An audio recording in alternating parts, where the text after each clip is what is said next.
Thank you so much for joining me. I'm Tracy, and this is a channel where we upcycle.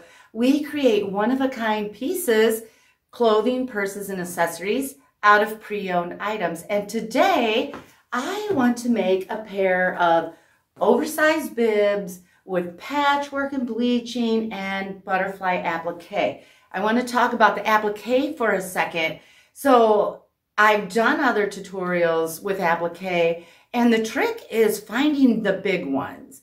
You know, you can go to Etsy and type in fabric for applique. You can look at the thrift store through the home goods and clothing, even children's clothing, and sheets and pillowcases. I found a lot doing that. But I had a sort of revelation. What about shower curtains? Okay, so this is a shower curtain from Amazon, and it has big butterflies. Now, the fabric is 100% polyester, and it feels, I've washed and dried this, and it softened up a little bit. It kind of feels like umbrella fabric. It is water resistant, but it's not as plasticky as you might think, but it's not super fabric-y either, if that makes any sense. So this is what I'm going to use. Now, there are all kinds of fun, whimsical shower curtains on Amazon, and I'm going to put my links to some of these in my description below. There's big strawberries, bunnies, kitties, roses, hippie flowers, just about whatever sort of theme you can think of. You can find it in a shower curtain. Okay, so that shower curtain, what came with these. And so I think I can cut this apart and use those. It's kind of back is for the toilet, you know, it's for a whole bathroom. So mine was $31.99 because it came with these. I couldn't find the butterfly one I wanted without those, but they range from like $16.99 and up. Now, those butterflies are really big. I have another shower curtain that I'm going to use on another project, and it's this lovely lady and butterflies. And these butterflies are a little smaller, so I might steal a couple from this one. Okay, I want to talk about sizing if you want an oversized overalls. I get this question a lot, whether it's jeans, overalls, whatever. How much bigger should I go if I want an oversized look? Well, I got these on eBay. They're vintage Mr. Smith overalls, and they are so small. They run so small. These are actually a 36 waist, 30 length, and they even said it in the description that these run small, and I want them more oversized than this, so I'm going to have to add side panels. Now, I did another pair of bibs, a tutorial. I'll put the link in my description for these, and it's a 38 waist, and I would think that would be really huge, but really they're perfect. I love that oversized look. So personally, I would go at least 6 sizes bigger than my waist. So we're going to get rolling. The first thing I need to do is distress and bleach and patch and get these bibs all ready for the butterfly applique. So the first thing I want to do is cut the sides completely open. That will allow me to get in there and work without having to fight these legs. So I'm going to go to the side, and there's a side seam all the way up. Now I have these buttoned, and I am going to cut these open 1/2 inch on the back side. And so I will just start at the bottom, and 1/2 inch away from that seam, I'm just going to cut all the way to the top past those buttons right here.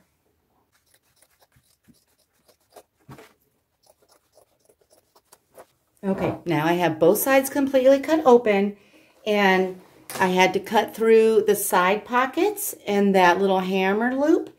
Now I'm going to go to my machine. Sometimes I just cut those off, but today I feel like salvaging them. And I'm going to go to my machine. Here's the pocket that I cut. I am going to run a stitch and stitch it back together. I'm just going to stay very close to the edge, and I'm going to do the same with this little hammer loop, sew it back on, and I'll have to do the same to the opposite side as well. Just get those sewn back together so that they'll be functional when I'm done. And I'm using white thread because that was the thread originally used on the bibs. Okay, so mine are 30 length, which is okay, but I want to do a nice generous double cuff at the bottom when I'm wearing them. So I'm just removing the hem. And plus I think this one I've already done and I pressed it. And I think that looks so cool, all that multi-colored design in them. So I'm just going to use my seam ripper and remove this side as well. Now I want to do some distressing and patching. And I'm going to do 3 basic patching techniques, and I'll show you each, but then I'm just going to go to town and get it done, and then I'll show you close up where I put everything. So the first technique I'm going to call a patched hole. So I made, this is the front left as you're wearing it. I just took my tailor's chalk and made a rectangle right there. Now I'm just going to take my scissors and cut that out completely. Okay, there's my hole. And now what I want to do is patch it from underneath. So I went to my denim scrap pile and I cut a generous, this is a lighter color, I cut a generous piece. It's quite a bit bigger than that hole. So I'm just going to open this up and look at the hole from the inside of the overalls. I'm going to lay down the side I want to see through the hole, and I'm going to pin that on.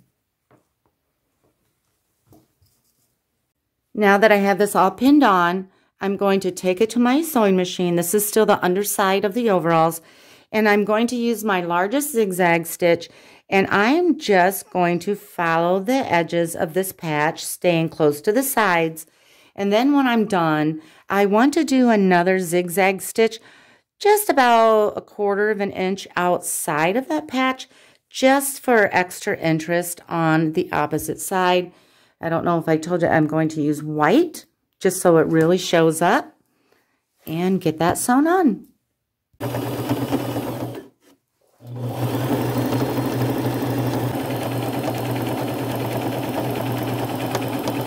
Okay, so that's what this patch looks like. Okay, so the next patch I'm going to call this a distressed patch. And again, on the opposite leg, a little bit lower, I'm making a rectangle, and this is about 5.5 by 3. And then I'm going to take just an old ratty cutting board that I don't use anymore, a cutting mat.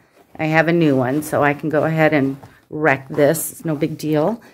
And I am going to take, this is a Slice brand box cutter, but you can use any box cutter, but I'll put a link to this in my description if you're interested. And I am just going to go to town and just sort of destroy that hole. And it will shake the camera, so forgive me for that. And these are 100% cotton, which distress a lot easier than anything with elastic in it. And I definitely have cut my finger doing this before, so be careful.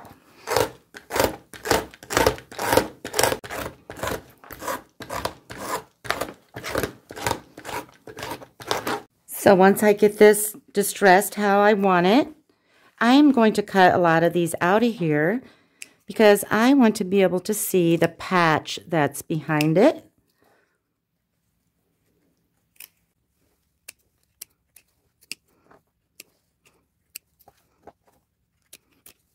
Okay, so now I want to patch this one from behind as well. And I went quite a bit bigger. I'm going to use a dark one for this. And this is 8 by 4. And like the other one, I'm just opening it up to the wrong side of the bibs here. And I am going to lay this dark side down, and I'm going to pin it all the way around. And I will zigzag stitch just like the other one and on the outside.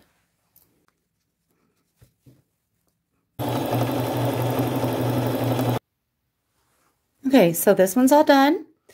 I went a little closer with that outside stitching than I did this one. And for some reason I missed a spot, but I like it. Okay, on to the third technique.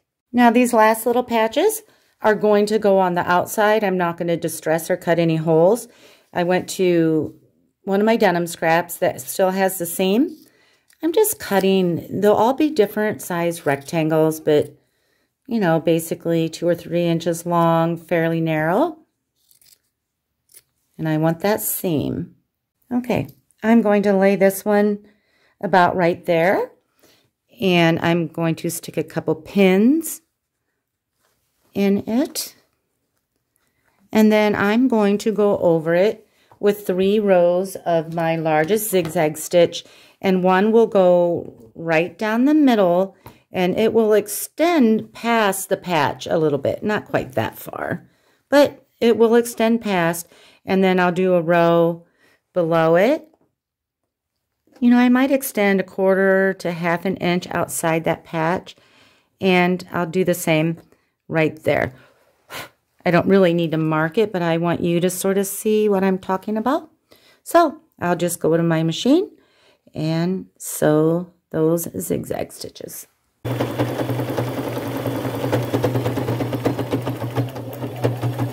Okay, so these are the 3 styles of patches I'll be doing. I'm going to finish up the rest of the overalls with the patches, and I'll come back and give you, I'll slow down a little bit and let you see exactly where I placed everything. Okay, I have my patches all done. Now here's the top front. That's what I did. I'll show you the bottom area.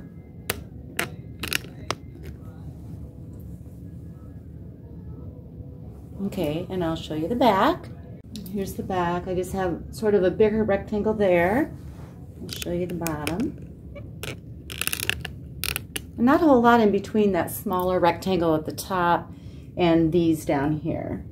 I just want to distress these in 2 more areas. And one will be this fly. Now, I don't have to put anything behind that because that's so thick. I'm not going to cut all the way through it. So I'll just get that distressed.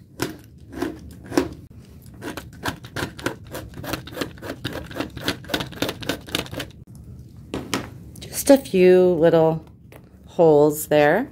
And now I'm going to turn it over onto the back side. And one of the pockets, I think this one, I will stick a piece of, like, narrow piece of cardboard in, so I don't go all the way through here.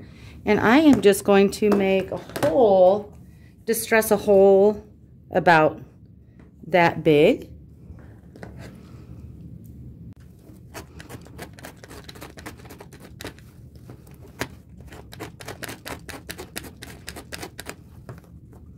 Okay, the last thing I want to do before I bleach them is create that side panel that will make these bigger for me.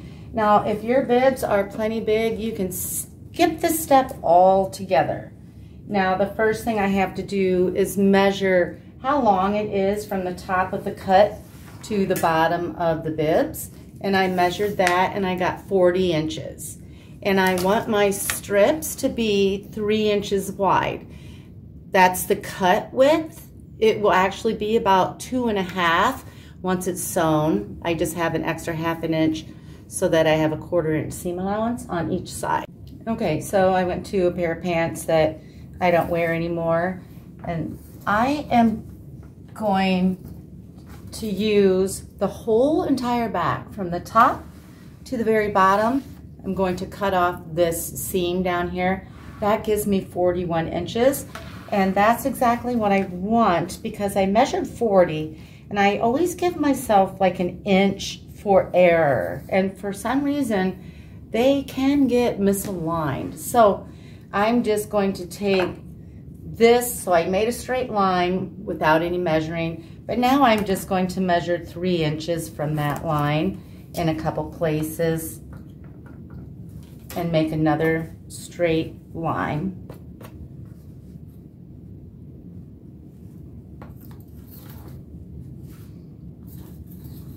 Okay, now I'm just going to cut that strip out, and then I'll have to make another one down this pant leg for the opposite side of the overalls.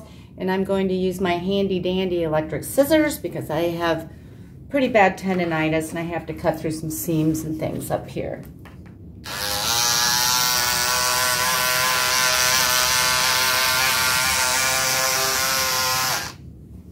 Here are my strips.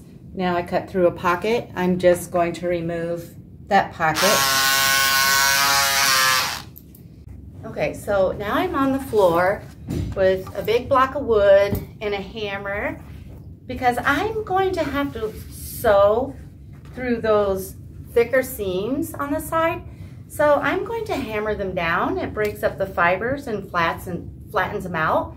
It makes them a lot easier to sew.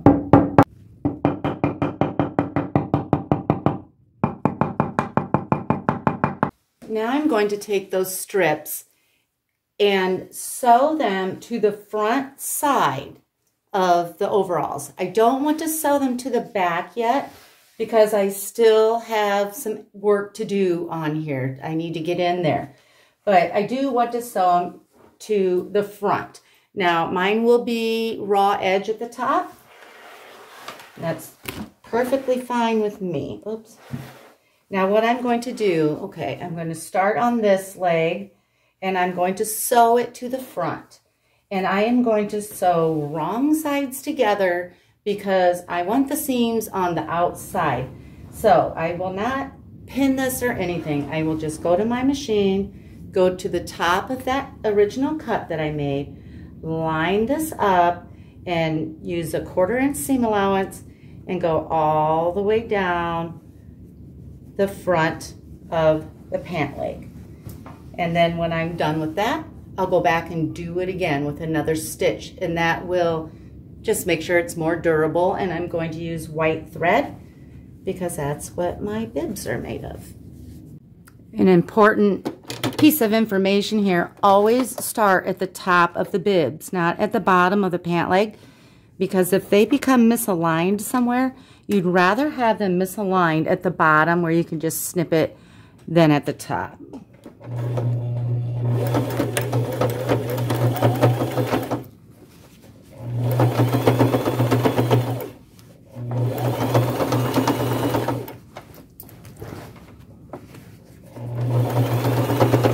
Okay, so here's what they're looking like so far.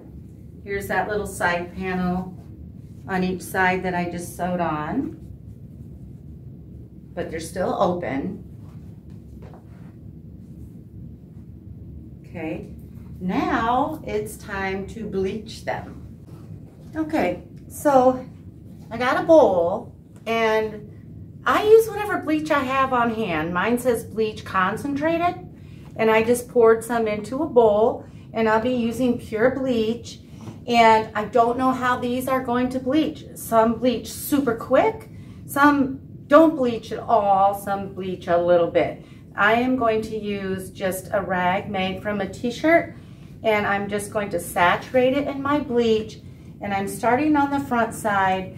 And my goal is to start where these would naturally be most worn, the front of the leg and the back of the leg. So I am just going to wring this out pretty good. I don't really want it dripping, but I want it pretty wet. And I'm just going to lightly go over some areas and see what it does. Now, I won't rinse this when I'm done because this won't be sitting on here that long. I'm going to throw this right into my washer and do a warm soapy cycle. And then I will dry them in my dryer. These have already been washed and dried, so I know they're not going to shrink. So I'll just keep swiping.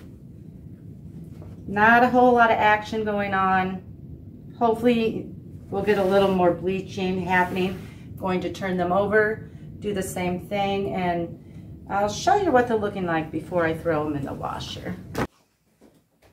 Okay, I don't know if you can see that, but it's only been a couple minutes the time it took me to do the backside, and they're already bleaching nice. Really liking it. So I will just keep an eye on these, see if there's any more spots that I feel I need to hit, and get them in the washer. Okay, while the bibs are in the wash, I'm going to be cutting out my applique. Cutting out some butterflies, of course, and I'm going to cut out just one little group of flowers. Butterflies everywhere, just one group of flowers. This is from an old curtain that I've used a bunch, as you can tell. Alrighty.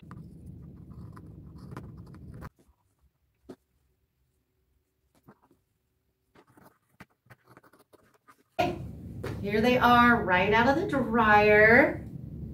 So fun. Now, there's some excessive fraying that I have to trim off. They frayed wonderfully. I love fraying, but there's always some excess that needs to be trimmed.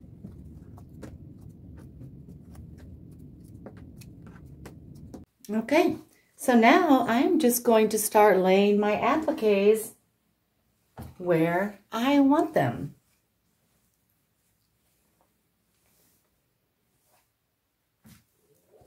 Okay, so now I have everything where I want it on the front. I'm just going to take my old cutting mat, slip it in between the pant legs, and pin everything down.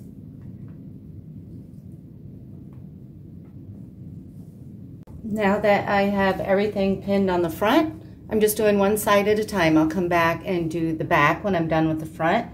I am just going to go to my machine and stitch around every single one of them. I'm going to use gold thread because I don't want to switch colors, and gold thread seems to hide the best with a lot of different colors. So I love gold thread. I will just use a fairly small straight stitch and stay around the edge.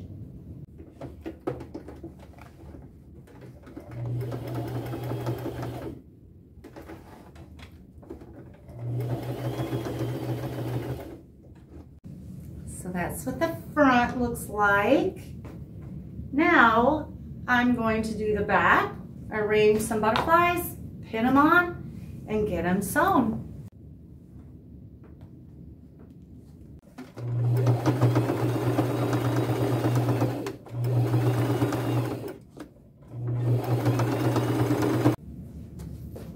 Okay, there's what the back looks like. Now all we have to do is sew the sides together. Okay, sewing the sides together is easy peasy. Just line it up, the front and the back at the top. Always start at the top and sew down. I won't even pin this. I'll try to stay at about 1/4 inch seam allowance. Start at the top, go all the way down to the very bottom, and then stitch it twice so it's nice and durable. Go to the opposite side and do the same thing. You know, that's whether you had this extra panel to make them larger or not. You sew the sides together the same way.